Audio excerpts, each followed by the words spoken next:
Emily Carter had always dreamed of visiting Hawaii. The clear blue waters, golden beaches, and warm sunsets seemed like the perfect escape from her busy life in San Diego. In the summer of 2023, she finally booked her trip to Maui. It was meant to be a peaceful solo vacation, a time to unwind and recharge. At 27 years old, Emily was independent, outgoing, and known for her adventurous spirit. Her social media pages were filled with photos of her hiking, surfing, and exploring new places. When she arrived in Maui, she was excited to explore every corner of the island. She checked into a small oceanfront resort near Lahaina.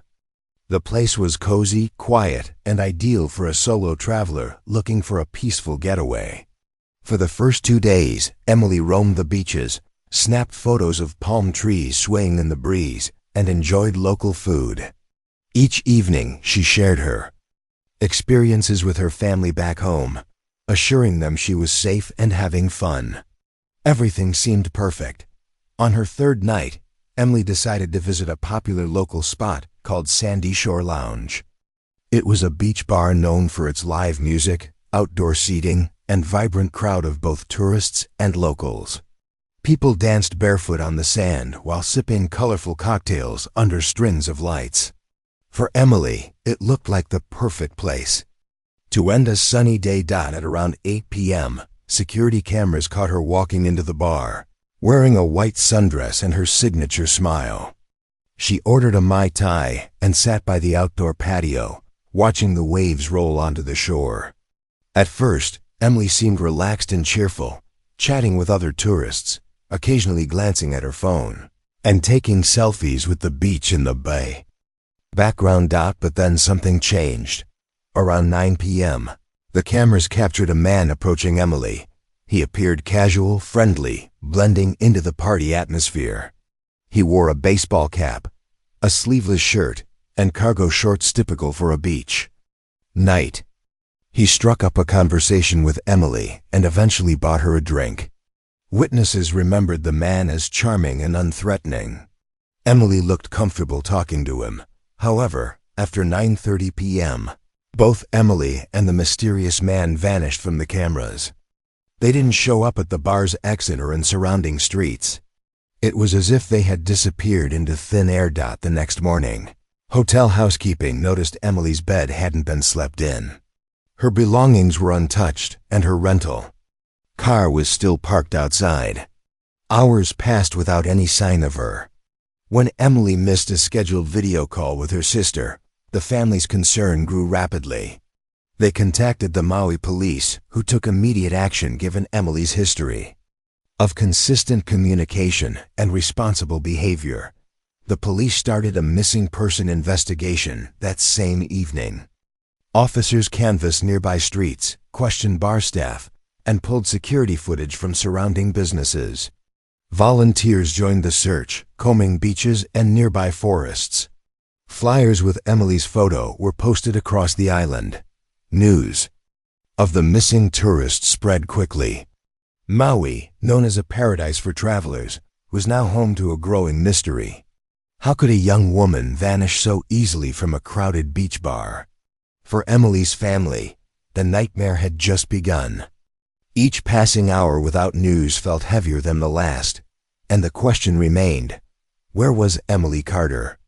As the search for Emily Carter intensified, investigators focused on retracing her last known steps. Sandy Shore Lounge, the lively beach bar where she was last seen, became the center of attention.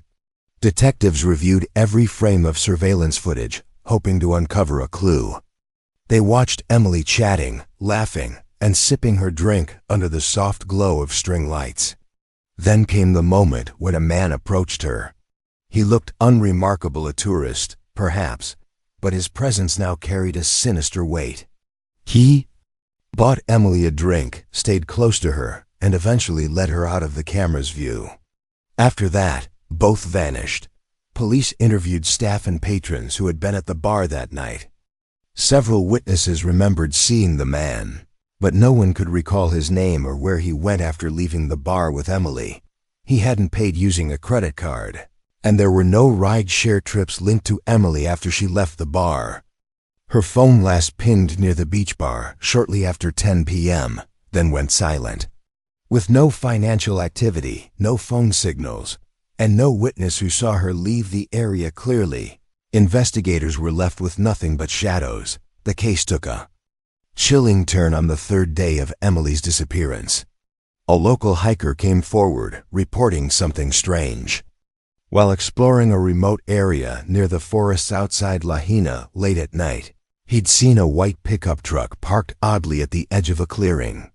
The timing matched the night Emily had disappeared. The area was remote, with no nearby homes or businesses, raising suspicions about why a vehicle would be there at that hour.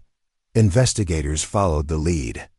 Within hours, they tracked down the owner of the truck, a 33-year-old man named Brandon Hawley, a local with a minor criminal record involving theft and trespassing.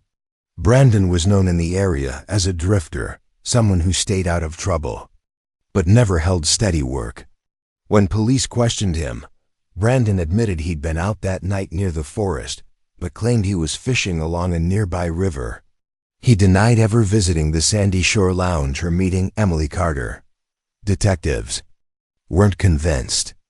Brandon matched the general appearance of the man seen with Emily in the surveillance footage: tall, lean build, dark hair, and wearing casual beach clothes. Still, without hard evidence connecting him directly to Emily, police couldn't arrest him.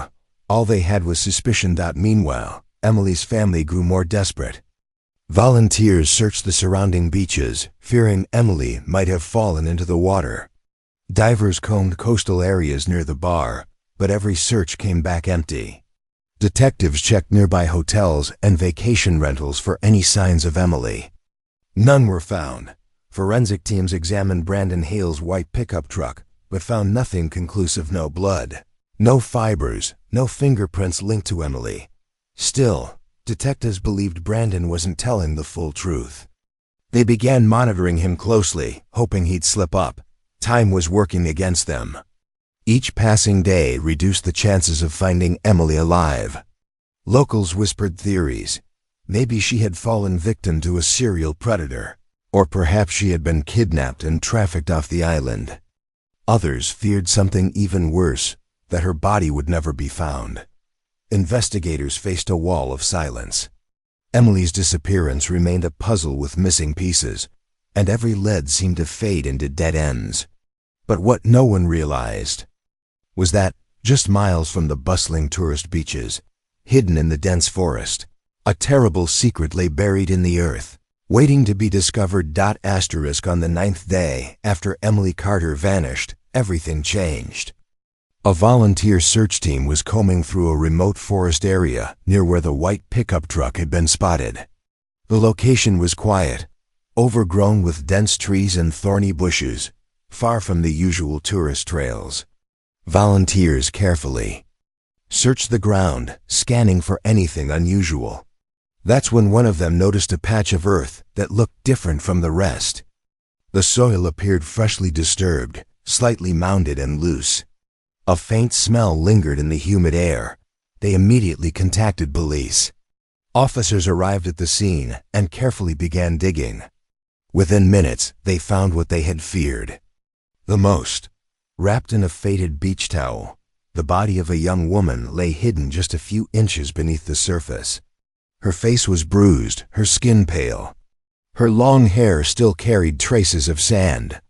The shallow grave had tried to hide the horror. But nature had given her back. The medical examiner confirmed what everyone dreaded. The body belonged to Emily Carter. An autopsy revealed devastating details. Emily had suffered blunt force trauma to her head and had been strangled. Toxicology tests found high levels of a strong sedative in her system, suggesting that she had been drugged before her death. These results painted a clear picture. Someone had carefully planned her attack. Police returned to the crime scene, now treating the area as a homicide site. Forensic teams searched for footprints, tire tracks, and any other evidence that could reveal who had brought Emily to that isolated clearing. Among the loose dirt nearby, they found an empty bottle of sedatives, partially buried. Fingerprint. Analysis later confirmed what detectives suspected. Brandon Hale's prints were all over the bottle. With this evidence, Brandon Hale was arrested. His white pickup truck was seized, and his small rented house searched from top to bottom. Inside the truck bed, forensic teams discovered faint traces of blood on the metal ridges. DNA tests confirmed it was Emily's blood, though it had been partially washed away, likely cleaned in a rushed attempt to remove evidence.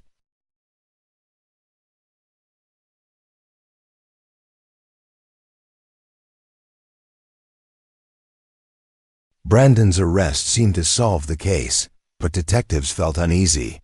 Something didn't add up. The brutality of the crime, the methodical drugging, and the careful disposal of the body suggested planning. Brandon Hale, known for petty crimes and a disorganized lifestyle, didn't fit the profile of someone capable of such calculated violence. Investigators began to suspect that Brandon wasn't acting alone. Under intense interrogation, Brandon finally cracked. He admitted that he hadn't committed the murder by himself. His story was shocking. Brandon claimed that his older brother, Marcus Hale, was the true killer. Marcus, freshly out of prison and living off the grid, had returned to Maui weeks earlier. Brandon said Marcus had watched Emily at the beach bar that night and decided she was the perfect target. It was Marcus who had spiked Emily's drink and convinced Brandon to help him carry out the crime. Brandon insisted he had been too scared to refuse. He said Marcus was dangerous, unpredictable, and had threatened to kill him if he didn't help. According to Brandon, Marcus was the one who strangled Emily when she woke up in the forest. Brandon's role had been limited to helping move the body and dig the shallow grave. With Brandon's confession, the focus of the investigation shifted. Detectives now knew there was another predator on the island, someone far more dangerous than they had first believed. Marcus Hale was now the prime suspect, and he was on the run. The hunt for him began immediately. The search for Marcus Hale became the highest priority for Maui law enforcement. Marcus was no stranger to crime. His criminal record included violent assaults, armed robbery, and a prior conviction for attempted kidnapping on the mainland. After serving years behind bars, he had quietly returned to Maui, slipping under the radar. With Brandon's confession pointing directly at him, detectives realized Marcus was the real danger, the mastermind behind Emily Carter's brutal death. Now he was somewhere on the island, possibly planning his next move or next victim. Police distributed Marcus's photo to every hotel, gas station, and shop. Roadblocks were set up near airports and ports in case he tried to flee the island. Detectives believed Marcus knew the forests and backroads better than most, using that knowledge to hide. Search teams scoured abandoned houses, caves, and overgrown properties. Still, days passed without any trace. Meanwhile, Brandon Hale remained in custody. Forensic evidence tied him to Emily's death, but investigators suspected his confession had only revealed part of the truth. His fingerprints on the sedative bottle, blood traces in his truck, and involvement in burying Emily showed clear complicity. However, detectives wondered whether he had played a larger role than he admitted. His attempts to shift full blame onto Marcus seemed convenient. But without concrete proof of his direct involvement in the murder itself, prosecutors focused on tracking Marcus. On the fifth day of the manhunt, detectives received a tip. A farmer living on the island's northern side reported seeing a man matching Marcus's description, sneaking into an abandoned warehouse near the coastline.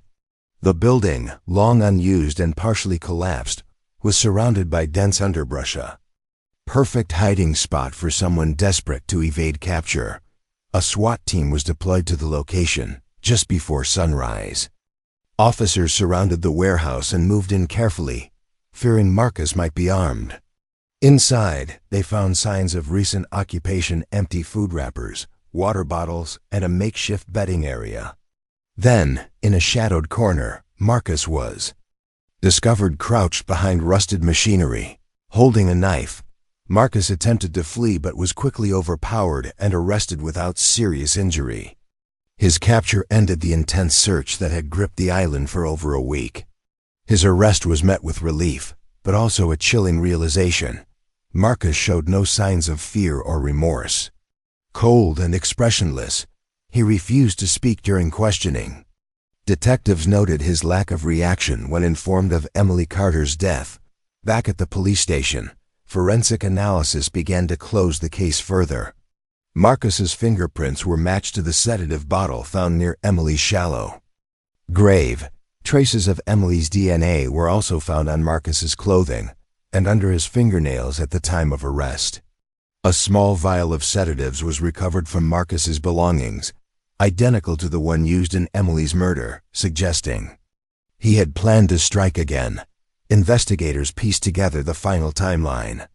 Marcus had targeted Emily after spotting her alone at the beach bar. He spiked her drink with the sedative, waited until she was disoriented, and led her out of the bar unnoticed. Brandon followed in his truck. Together, they had driven Emily deep into the forest.